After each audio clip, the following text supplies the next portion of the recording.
Hey everyone, welcome to High Energy Girl, a podcast helping women to age stronger because it is never too late to get fit, be strong, and feel sexy.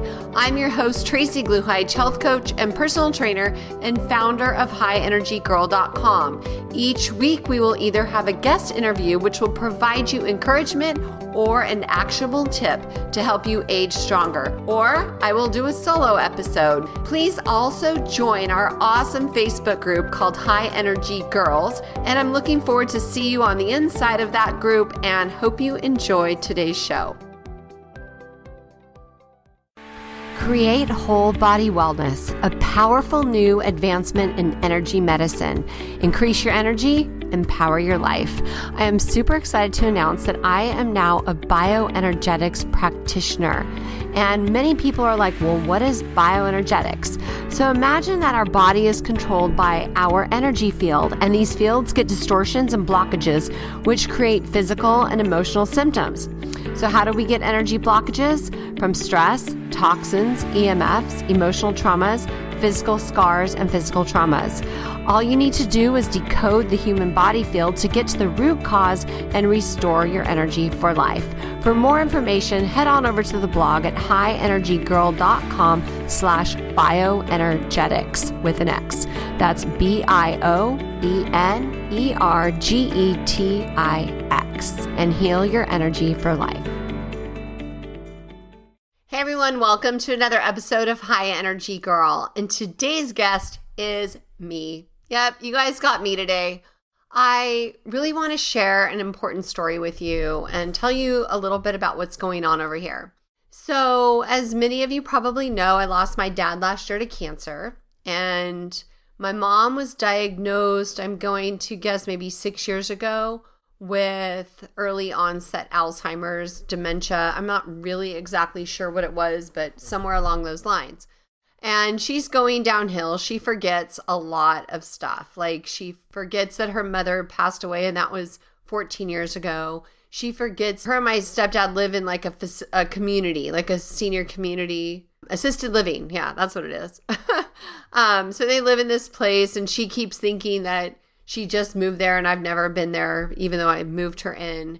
And so my stepdad's having a lot of hard times just dealing with everything. You know, COVID was really, really, really bad for seniors because they were isolated, and it just was awful. I'd call her up and I'd be like, hey, Mom, what are you doing? She's like, oh, I'm at the vet.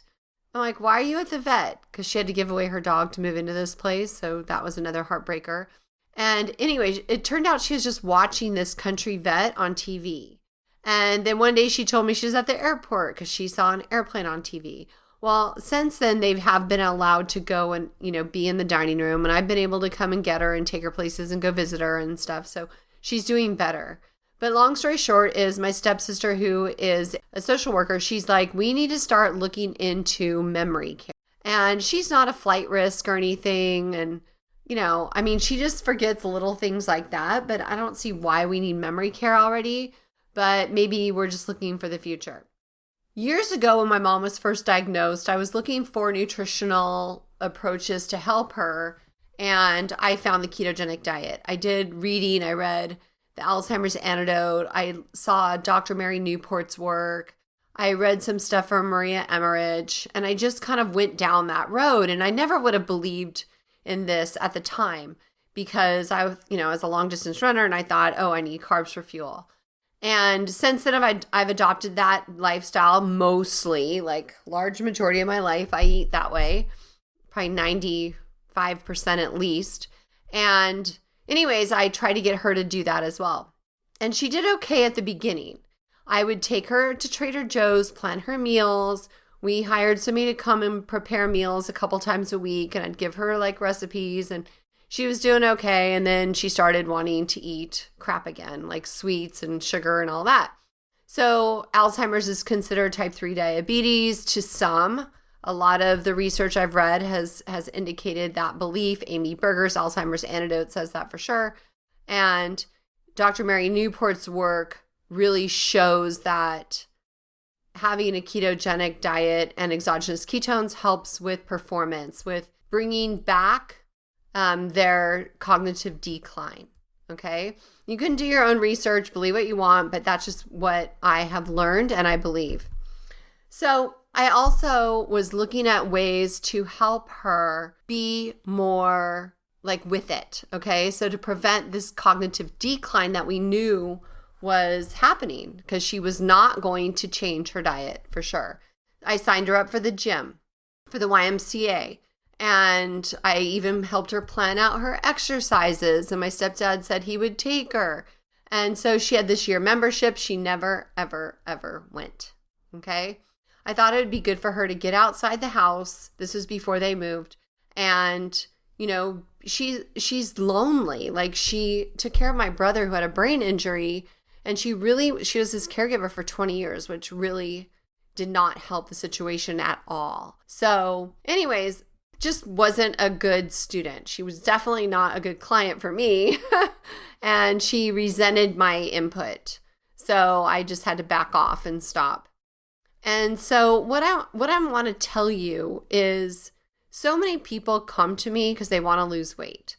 And our program works amazing. Many of our clients lose 15, 20, even 30 pounds in 90 days. And you can too. We can help you do that. I want to inspire you to not look at it as just like a weight gain or like weight loss rather, but as a health gain. Okay? Our country is so used to putting Band-Aids on symptoms instead of looking at the root cause of illness. So my mom's on so many medications, you guys, you can't even believe it. I mean, for cholesterol and thyroid and maybe blood pressure. I don't know. She has so many pills, it's ridiculous. But nobody has told her to change her diet or to exercise every day or, you know, just to be outside, take fresh air, drink lots of water. I mean, she still drinks Diet Coke for crying out loud. I brought her Zevia, but no, she doesn't like that. But by the way, you guys, Zevia is amazing. I like the root beer. It's super, super good if you ever just feel like you want a treat. But there's other things, you guys, that you can do to age in health, okay? So you can get off of medication by changing your lifestyle. Medication, if you look at like an ad in a magazine, it has a beautiful picture and an ad that helps. This helps with that. And then there's 4 pages of side effects. So medicine, the pharmaceutical mafia, I call them, is all for profit because healthy people are not profitable. All right? Healthy people are not profitable. Doctors, they go to medical school because they want to help people, but they don't learn about lifestyle changes. They learn about how to diagnose and treat disease with medication. And you can thank Andrew Carnegie and Rockefeller. Rockefeller and Carnegie are the ones who totally messed up the medical system. Now, we are great with surgery. We are great with first aid and triage and emergency care. But when it comes to degenerative disease, heart disease is still the number 1 killer. Cancer is number 2.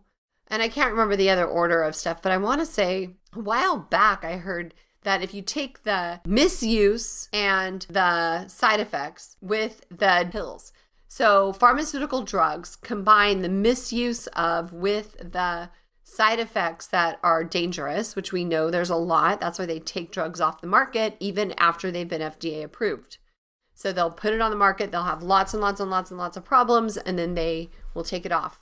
Okay? So anyways, that's a big cause of disease. So if what they were preaching, the low-fat diet, all these statin drugs for cholesterol, if all that really worked, heart disease should be eradicated by now, don't you think? I mean, come on. And Alzheimer's, of course, is way up there too because Alzheimer's is affecting more and more people all the time. So in my opinion, what can you do to help yourself prevent that? Because there is no quote-unquote cure for Alzheimer's, but there are lots of ways to help your body avoid it or slow it down or things like that. Okay, we want to protect our brain.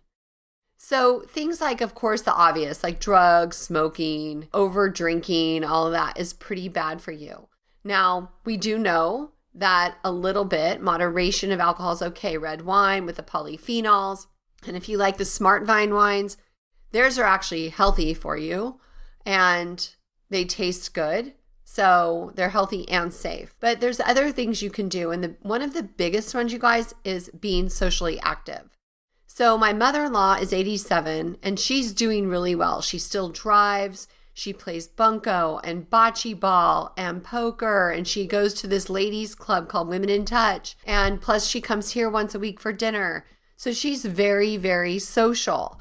So you want to have close relationships with your family and friends, and you also want to be active in your community. Maybe you have a Rotary Club or a Lions Club, or you just volunteer at the library or at the Chamber of Commerce or at your local hospital. Maybe not right now, but maybe later. I don't know. But whatever you're comfortable doing. I would love to create like a community that had children that didn't have a home or a safe home, animals that didn't have a home, and seniors so that they could all cohabitate in an amazing community and love each other. I mean, wouldn't that be beautiful? That's like a dream of mine. But when you're active socially, it makes you have fun. It like gives you happy vibes. So it gives you the oxytocin, like when you're hugging and communicating and you feel that loving bond with people.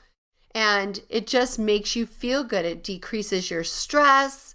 And, we're social creatures. We're pack animals. We need people. I love the idea of the old way of living in a home where they have multiple generations living together. But I do think it's important to have friends. Family is great, but friends are great too. Okay. So number 2 is step outside your comfort zone. So learn new things, all right? There's a great app you can download on your phone. It's called Duolingo, so you can learn a new language. Like right now, I'm learning Italian. So that works different centers of your brain, which helps reverse cognitive decline. And also learning like an instrument, like maybe picking up the piano or the guitar or something like that. Doing puzzles is also really helpful because if you're doing puzzles, then you challenge yourself. So you can start with something simple, just like those little circle the word things, word searches. And then maybe you can do the Sudoku, and then maybe you can do the fill in the blank ones and just test yourself like that. Like I love the logic puzzles. We have a Mensa book. And so what we'll do is we'll make some copies of the pages, and then me and the kids will do them together and we'll see who got like the best score. That's a lot of fun, but it also will help your brain. Okay. Being needed is super important, to be honest. Like just being needed. Your limbic brain needs to be needed. A lot of people, when they retire, they go downhill because now they're not needed, so you want to have a kick in your step. Okay, other exercise. Get outside every day and take a walk, okay? 30 minutes a day, rain or shine. Get a dog if you need something to push you out there, but it will make you feel good. I also, you can do yoga. You can do mobility work, lifting weights, do some cardio, but start slow, okay? There's lots of videos on YouTube. I have workout videos on my channel. But you can find like little workout videos that you can do. Buddy up with somebody so you have accountability and make yourself go. If you are, a younger person, go to the gym. I love CrossFit.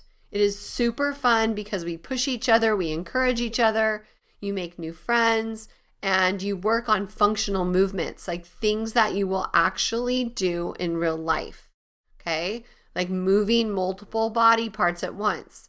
I don't love the machines at the gym that isolate a certain muscle group because in real life, you don't do that too much. But start with something, okay? I like the gym better than working out at home personally because I think it's fun to have people around you and absorb their good energy. Exercise helps with all kinds of cognitive function because of the neurological response with the muscles and the contracting and all of that. It will help you with balance. It will help you with flexibility, mobility, stronger bones, stronger muscles, stronger joints, all of that. Okay. Also, drink more water. Like I drink a gallon a day. It is so amazing. It helps you with perspiration, elimination, and respiration, which is breathing. That's important, right? So drink a lot of water. Avoid things like soda and, things that are damaging to your body like that. Also, you want to eat whole foods, okay? Avoid processed foods, whole grains, things that are high in sugar. A little bit of fruit is okay, but stay away from the grains. It's been sprayed with glyphosate. A lot of it's genetically modified. It's super, super bad for you. Whole foods is super important. Organic whenever possible. Look for terms like grass-fed, pasture-raised, wild, local, seasonal. All of those types of things are really, really good for you. And eat slower. Eat mindfully. Eat when you are hungry, not when you are bored, tired, or stressed. Listen to music. Okay, it doesn't matter if it's 50s, 60s, 70s, 80s, country, jazz, classical. I like classic rock, and I also like Fleetwood Mac, Elton John era. Just listen to music. It just makes you feel so good. When I'm doing boring activities, I turn on Pandora and I find a good channel and I listen to music. Singing helps too. Singing reduces stress. Like when you're driving, just turn on the tunes and sing your heart out. Nobody can hear you if you sound bad like I do. All right, play games. My husband and I play cards all the time, okay? Cards are super awesome. I love playing cards. We also have lots of board games, and that is super fun. We're actually doing this new thing where we play blackjack without looking at the cards to improve your intuition, okay? I know that sounds a little silly and crazy, but it's really actually fun. But games are super fun. Like right now there's Catan, there is the train game, I can't remember what it's called, Ticket to Ride, that's it. But we like to play a lot of cards because we have to think and create strategy. Anything with strategy, super fun. Rummy Cube, really fun. I'm trying to remember all the games that we play. Racco, you need some strategy with these, and that helps your mental decline. Because you guys, you want to be able to take care of yourself when you're older. You don't want to have to go to like a memory care unit. And so many people around us are popping pills for symptoms, dealing with low energy, aches and pains, just blah in life. Well, you don't have to age that way, you guys, but you must start now, okay? It's not just about weight loss, it's about health gain. So I'm going to encourage you to make positive steps and look at life as being healthy. Oh, I forgot one. Sleep. Sleep is so important. Most people don't have quality sleep. You want to sleep, and the magic hours are between 11 and 3, okay? So don't stay up late and be a night owl. Make sure you were sound asleep between 11 and 3. And I have other trainings that I've done on sleep. So cool, dark room, magnesium before bed. You can take a magnesium bath, which is Epsom salt, or you can take 400 milligrams of magnesium glycinate before bed. Read a book with pages, no electronics before bed. I have a chili pad. I wear an eye mask and earplugs, and journal. Take all your stresses, take them out of your head and put them on paper. Okay? All right, you guys, please make a commitment to yourself that you're going to age in health instead of sickness. All right? Because you can do it. And that way you can live for decades in health and happiness and enjoy your life instead of just living a blah, dull, unsatisfying life. Okay? You deserve it. All right, you guys, I hope you enjoyed this solo-sode, and we will see you next week with a special guest. I think it's a doctor. I'm interviewing him on Friday. All right, you guys, thanks for listening. Bye for now. This podcast contains the opinion and thoughts of its host and guests. It is intended to provide helpful and informative material on the subjects covered. All statements made on the podcast have not been evaluated by the FDA and are not intended to diagnose, treat, cure, or prevent disease. If the listener requires professional assistance or advice, please contact your personal medical doctor. Both host and guest specifically disclaim any responsibility for any liability, loss, or risk, personal or otherwise, which is incurred as a consequence directly or indirectly of the use and application of any of the contents of these episodes. Like I said, this is my opinion and I could be wrong.